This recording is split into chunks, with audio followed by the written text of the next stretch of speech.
Selfie তুলতে যাওয়াই যেন কাল হলো। পাহাড়ি ঢলে মুহূর্তেই তলিয়ে গেল গোটা পরিবার। প্রাণ গেল একই পরিবারের ৯ সদস্যের।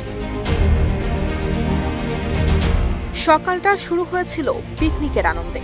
পাহাড়ে ঘেরা পাকিস্তানের সুয়াদ উপত্যকার পাশে নদীর ধারে সকালের নাস্তা করছিল একটি পরিবারের সদস্যরা। শিশুরা নদীর পানিতে নেমে মেতেছিল হাসি, ঠাট্টা আর সেলফিতে। কেউ ভাবতেও পারেনি ঠিক মুহূর্তেই এক মরণদূতের মতো ধেয়ে আসবে পাহাড়ি ঢল। চোখের পলকে বদলে যায় দৃশ্যপট। বাচ্চারা তলিয়ে যায় প্রবল স্রোতে, আর তাদের বাঁচাতে ঝাঁপিয়ে পড়েন একে একে স্বজনেরা। কিন্তু নদী তখন যেন মৃত্যুপুরী। এই মর্মান্তিক ঘটনায় একই পরিবারের অন্তত ৯ জন প্রাণ হারিয়েছেন।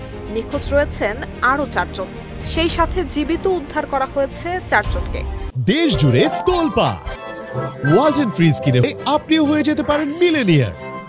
মৃতদের মধ্যে কয়জন শিশু এবং কয়জন প্রাপ্তবয়স্ক তা এখনো নিশ্চিত করা যায়নি। জানা গেছে একটানা বর্ষণের কারণে নদীতে আকস্মিক জলস্ফীতি হয় এবং সেই ঢলেই ঘটে এমন বিপর্যয়। নুসরাত জাহান মেহেক, ঢাকা পোস্ট।